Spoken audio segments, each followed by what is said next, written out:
같이 큰 세대들이 공고에 많이 지원을 했어요. 그 당시에.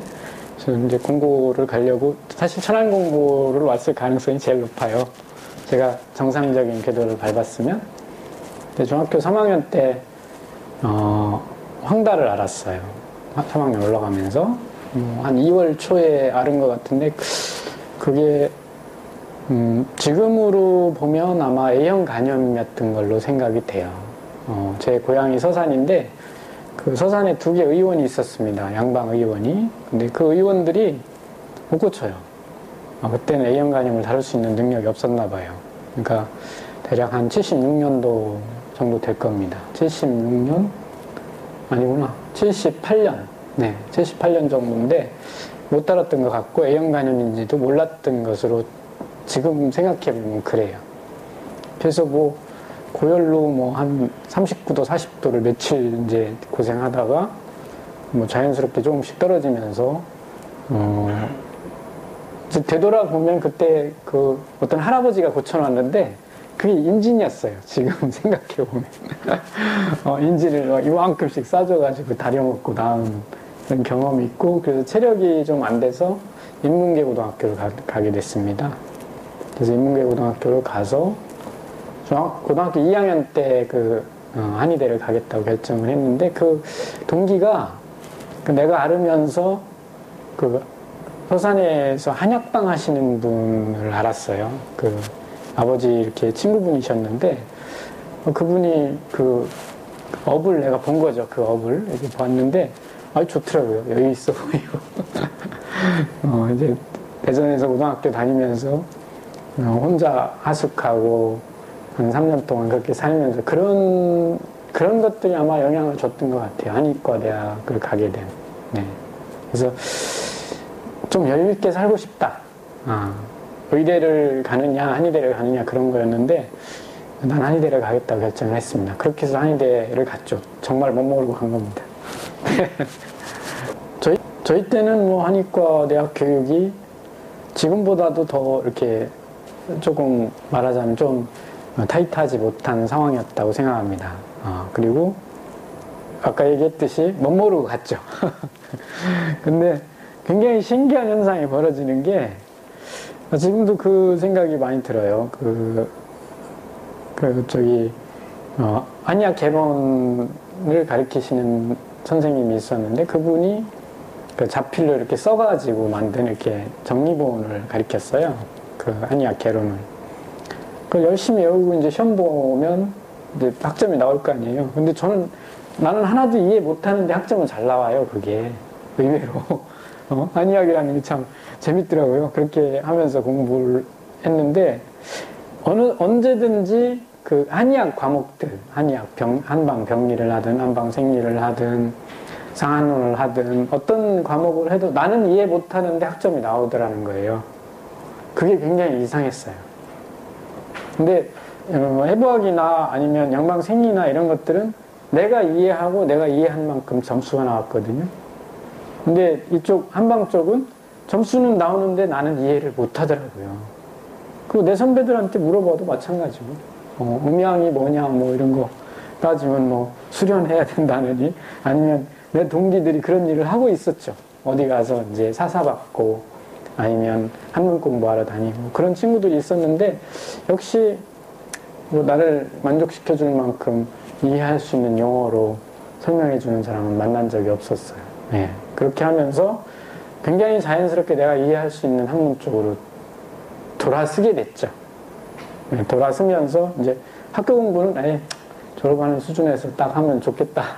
그렇게 해서 이제 저희 때는 120%를 뽑아서 100%를 졸업시키는 제도였어요. 그러니까 이게 살벌해요. 성적에 의해서 잘려나가니까. 그러니까 어쨌든 그걸 통과하려면 어느 수준은 해야 돼요. 어느 수준은 해야 올라가니까. 그냥 그 정도 수준에서 공부를 했던 것 같고요. 한방 과목이라고 하는 것들은 뭐 지금 내 머릿속에 있는 게 결국 그때 배운 내용이 전부일 거예요. 그때 이렇게 외우고 했던 내용이 거의 전부일 거고, 나머지 이제 부족하다고 생각하는 부분들을 계속 지금 채우고 있는 거죠. 그게 해부학이나 생리학, 그 다음에 생물학 분야, 뭐 이런 현대 학문에서 아주 기초에 해당하는 부분들, 자연을 이해하기 위해서 현대가 개발해 놓은 많은 그 기초 학문들이 지금도 궁금해서 그런 책을 보고 있고, 그거를 메꿈으로써 한의학을 이해할 수 있더라고요. 이제 그런 상황이 졸업하고 한 10년까지 그런 상황이 이어졌던 것 같아요. 그렇게 하고, 결국은 답이 해부학이다. 답은 해부학이었다라고 결론을 내린 게 순환구조로 쓴 분입니다. 예. 뭐 개인적으로 더 열심히 사사를 받거나 아니면 공부하러 다니거나, 그때는 뭐 인터넷도 없었으니까 그런 적은 없고요. 개인적으로 많이 공부했던 서적이라고 하면 그 신과학 운동이 벌어졌어요. 내가 이제 고등학교 다닐 때부터 신과학 운동이라는 게 생겼어요. 서양에서. 그게 이제 아마 그 물리학 분야에서 생물학 분야로 이렇게 옮겨오시는 분들이 있어요. 그 전공을. 분들이 그때까지 밝혀진 굉장한 물리적인 지식으로 생명을 해석할 수 있냐는 문제를 다루는 것들이었거든요. 근데 그런 책들을 한국에서 번역된 거의 모든 책을 봤어요. 그때 당시에. 그거 하고, 또 하나가 이제 한의학의 용어들이 워낙 이해할 수 없고, 정말 이걸 어떻게 도대체 내가 생각해야 될지를 몰라가지고, 물론 이제 한의과 대학의 분위기도 이제 그런 게 있죠. 수련이니 수행이니 이런 분위기가 좀 있어가지고, 그걸 타서 불교의 뭐 공안이라든가 그런 책들을 꽤 많이 봤습니다. 그러니까 이 언어 패러독스에 대한 문제에 대해서 상당히 많이 공부를 했어요. 그 당시에. 그러니까 한의학은 전혀 관계없는 짓을 했는데, 결국 나중에 보니까 그게 너무 필요한 거죠, 지금.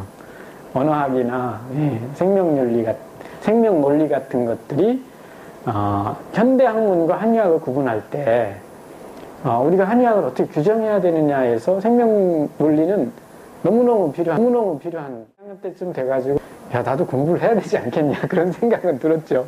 이제 한의학을 해야 되는데, 그럼 뭐를 할까 하는 차에 스터디 제안이 들어와가지고, 스터디 한 게 맹화석 선생님이 써놓은 방약지침이라는 책이었어요. 그거를 본의부터 졸업할 때까지니까 한 3년은 봤죠. 본의, 본산, 본사 정도는 봤으니까, 그거를 보면서 처방의 그 일반적인 룰, 뭐 굉장히 지금 해석하면 방약합편이나 방약지침에 있는 처방들은 상당히 의학의 수준으로 봤을 때, 한의학의 수준으로 봤을 때 굉장히 상위 그룹의 처방들이에요. 그러니까 그 한의학의 이론을 잘 이해를 못하는 사람들은 이쪽을 운영하기가 상당히 어려운 처방들이에요. 방약합편에 있는 처방들이. 그런데도 그때 그냥 이렇게 봐놓은 것들이, 한 3년 봤으면 많이 봤죠. 봐놓은 것들이 지금은 도움을 많이 줘요. 지금은. 그때는 못 모르고 봤지만, 지금은, 야, 이런 걸 이렇게 생각하면 더 좋겠구나. 이제 전 때, 이제 한의학의 역사를 거슬러 올라가서 아주 초기 한의학이 보여준 처방들에서 잘 못 본 영역들을 이렇게 보고 있구나, 이런 면에서는 지금은 도움을 많이 받죠. 그 당시에는 몰랐죠. 그게 중요한지. 동기들, 나라는 사람을 기억하지도 못할 만큼 내가 대학에서 활동을 안 했어요.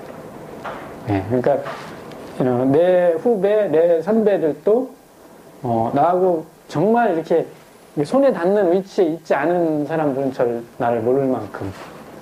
그러니까 학문을 좀 이해해야 뭐 어디 가서 동아리 활동도 좀 하고 이런 걸 할 건데, 이제 그거 자체가 싫어서 안 하다 보니까 봉사활동단체, 원광대학교 내에 있는 봉사활동단체 이런 데나 같이 한의과 대학에 있는 동아리는 한 번도 가본 적이 없어요.